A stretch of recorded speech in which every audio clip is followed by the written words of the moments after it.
What is up, YouTube? Holy Pepsi here. I'm going to be going over how to get out of bronze and silver. This video is going to be all about build paths. Build paths are a very critical reason why majority of people end up actually losing games because they have really crappy build paths. If you're in bronze and silver, I've been seeing a lot of bronze and silver build paths and they are absolutely atrocious. So hopefully this video will help you build correctly. It'll help you basically be able to play correctly and hopefully help you win games and get into a gold elo or higher. So first off, when you're looking at build paths, you need to actually understand what is your champion excel at. Is it an attack speed based champion? Is it a physical damage based champion? Is it whatever kind of champion you have? Just build according to that champion. Example, you see many people just completely ignoring stats. Like I saw a Udyr that went warrior and then wit's end. That doesn't make any sense. If you're going to go wit's end as your second item, then why would you not just go off and build say a Devourer? Because Devourer plus wit's end, it works together. It complements each other. You don't build items that don't complement each other. You don't build, like, let's just say Vi as a glass cannon. Vi is a tanky champion. Her passive gives her a shield that's based off her maximum HP. You build her tanky. It's just common sense. But you have people like Nightblue, which he's a really good player, but he gives advice which is really, really terrible. Example, people go off and build Vi Warrior Trinity Force. Warrior Trinity Force Vi is really, really good at getting picks off, right?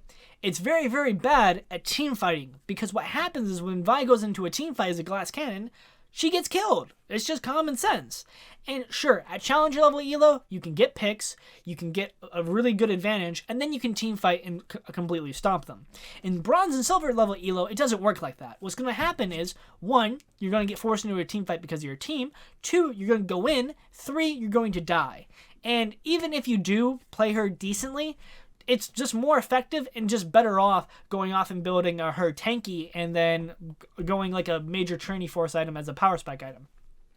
So let me go over a very, very easy build with Vi. Okay? That's not going to get you killed and it's going to win you a shit ton of games. So you can go 2 routes with her. 1, actually, I guess you can go 3, but this is just my favorite route. You go Say Devour Vi. Her W is a third strike on hit effect, which basically does 8% of their maximum health damage, which is insane. It's amazing for breaking down tanks, and if they have a really heavy tank composition, she just absolutely wrecks them, and she can get quadra kills and pentakills very easily. So, let's go over this. You go Say Devour, right? Your glass cannon, right, as a Vi. So your next item is going to be a defensive item that has HP and a resist. An HP item without any resistances like Warmog, Steric Scourge, that is not considered a defensive item. Black Cleaver is not a defensive item. It's an offensive item. It doesn't give any defensive stats. So you're going to go Devourer, Randuin's, let's just say they have AD on their team that's really fed. Then you're going to go Trinity Force. Then you're going to go Banshees. Then you're going to go Titanic Hydra. And that's going to be your build. You're going to be a very, very tanky Vi that does a shit ton of damage. And that's going to be much more effective than going the Warrior Trinity Force Vi, because what happens is, if you get Warrior Trinity Force, you'll do a ton of damage. But if you end up dying and getting caught out, it will set you so far behind that you'll get absolutely screwed over, and you just won't be able to win.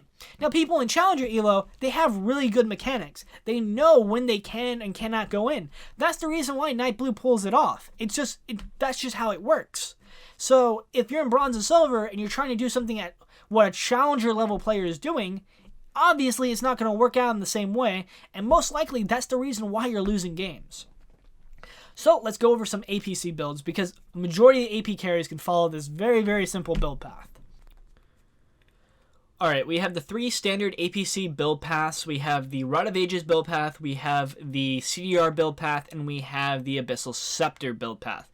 Now, these build paths have been made to where they can work on any champion in the game that is an AP carry, but obviously only one of the build paths are the build paths you're going to go for the certain champion.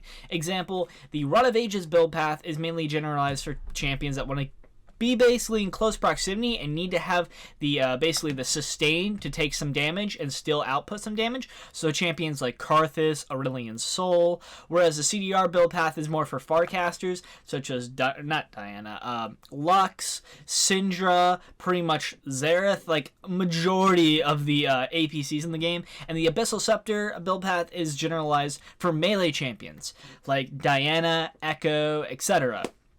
So let's get started. We're going to be looking at the Rod of Ages build path first.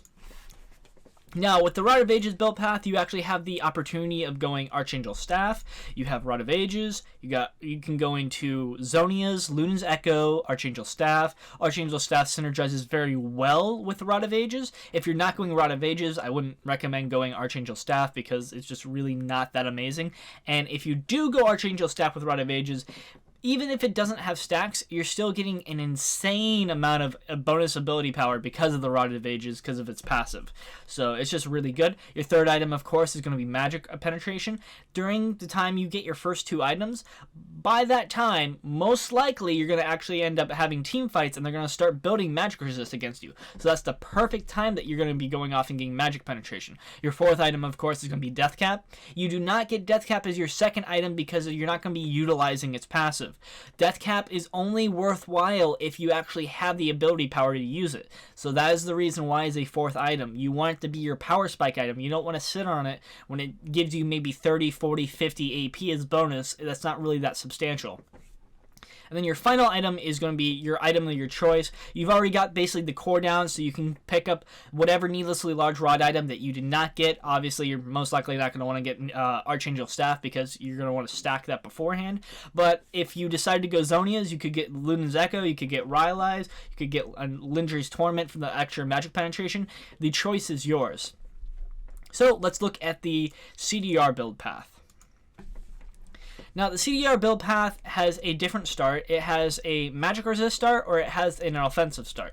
So, Athene's and Holy Grail is what you get when you're on the defense. If you're versing a LeBlanc as Vel'Koz, obviously you're going to go off and build Athene's and Holy Grail because Athene's and Holy Grail can stop LeBlanc from bursting you down instantly. Now, there are certain times where you have to go Morillocon versus LeBlanc, and those are the times when they basically have a Swain, Mundo, or someone that has self-regeneration or massive lifesteal. Those are the times where you have to go Morillocon for the Grievous wounds for your team. Other than that, majority of the time, if you're going into a game or a matchup that is in your opponent's favor, you're going to go the defensive route, and if you're going into an even matchup or an aggressive matchup that you have a good favor in, then you're going to go the Morillocon route. So, your next item, of course, is going to be either Luden's Ekko or it's going to be Zhonya's. You're going to be going a needlessly large rod item. I would not recommend going Archangel Staff, obviously, because you already have your mana regeneration item. Really no point in getting Archangel Staff, and there's just better needlessly large rod items. Your third item, of course, is going to be Magic Penetration. Your fourth item is going to be your Power Spike Death Cap, and your fifth item is going to be an item of your choice. You can go Lindri's, Luden's, Rylai's, and Zhonya's. And now let's go through the Abyssal. Now, the Abyssal build path is generalized for melee champions, so I would most likely recommend going Abyssal Zhonya's, but you do have the opportunity of going to Luna's Ekko if you so choose. But the reason why you're going to go Rod of Ages instead of Void Staff is because 9 times out of 10, when you're going the Abyssal Scepter route, you're becoming a melee champion. If you're a melee champion such as Diana, you're going to be in your face, you're going to need to have some tankiness to you. This entire guide is basically built for silver and bronze players, so you don't want to go off and get... You could go Void Staff for your third item, but if you make a misplay and you get killed, that can cost you the game, it could cost you a team fight, it could cost you Baron. It's better off to get third item Rod of Ages, especially when you already have the little bit of magic penetration from Abyssal Scepter. So, Rod of Ages, a good choice on melee champions, especially good on Diana. This is the actual build path I do. I go Abyssal Scepter, Zhonya's, Rod of Ages, Death Cap, and then Void Staff generally. Looks like it's... No, okay, it's not off one item. I don't know why Zhonya's is putting me off. Or not Zhonya's, but Void Staff.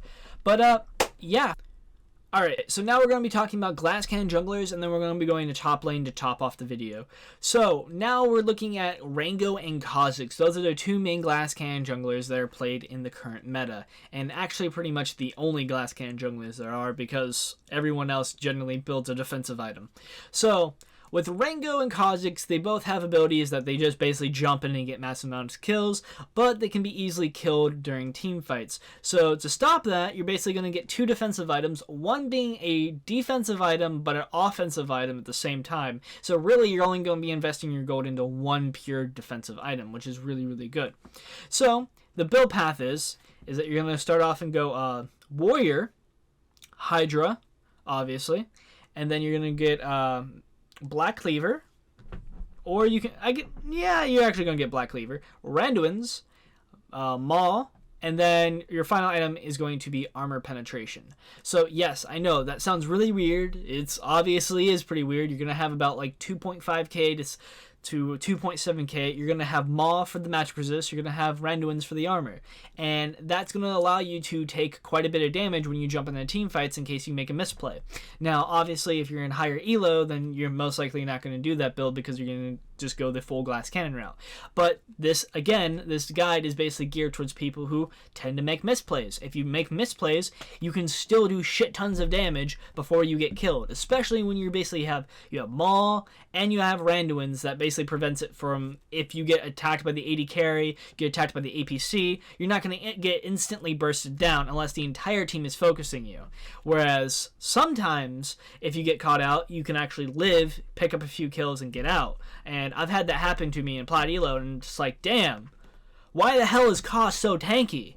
And it's because I got Black Cleaver, I got Randuin's, I got Maw. I have a shit ton of HP for no apparent reason. But, yeah. So, now let's look on the top lane. Top lane is pretty standard. If you're going to be going top lane, you're going to go your first offensive item, obviously. We're going to be talking like we're playing Jax, right? You're going to go your Rage Blade or your Blade of Rune King or your Trinity Force first. Then you're going to go your defensive item. Then you're going to go another offensive item. So, it's the same thing. You're going to go offensive, defensive, offensive, and then most likely defensive, and then whatever the hell you want for your last item. If you decide to go offensive item, then what's going to happen when you get to team fights is you're going to die. It's the same thing as going Glass Cannon Vi. You need to get a defensive item for your second item as a top laner. You get your primary damage source, and then you get your defensive item. If you're going Irelia, you get your Trinity Force, then you get your Randuin's and Visage, and you just go and start destroying people left and right, man. Just nerf Irelia. But, yeah, it's pretty simple. If you look at top laner most of the time, they'll be feeding, or they'll either have one or two ways, right? They'll either win lane really, really hard, and they'll go double offensive item, or they'll go double offensive item and they'll lose lane really, really hard. And it's better if they just go even in lane, they go a defensive item, the opponent decides to go double offensive, and then the person who went defensive is just going to destroy them, because you're going to have more HP, and as long as you're not really heavily under-leveled and it's on even terms, it doesn't matter if they have double offensive. You're going to beat them. And I've done this before by going double defensive Irelia. I used to go Frozen Heart in the Visage, and they'd be like, oh, double defensive Irelia. You're not going to do shit. I'm just like, stun, W, hit, Q. Yeah, you're dead. And they're like, where's this damage coming from? I'm like, my kit. It's just OP. But, yeah, that's the way I look at it. If you're trying to get out of bronze and silver, honestly, take my advice. I know what I'm talking about. I might be in Plat Elo, but obviously I know what I'm talking about because I've gotten 2 accounts in the gold, 1 account in the Plat again. So, and I'm most likely, by the end of this season, I should be diamond. Hopefully. The least sin will pay for denying me diamond last season. Anyways, guys, thanks for watching. Make sure to comment, rate, and subscribe, and peace out.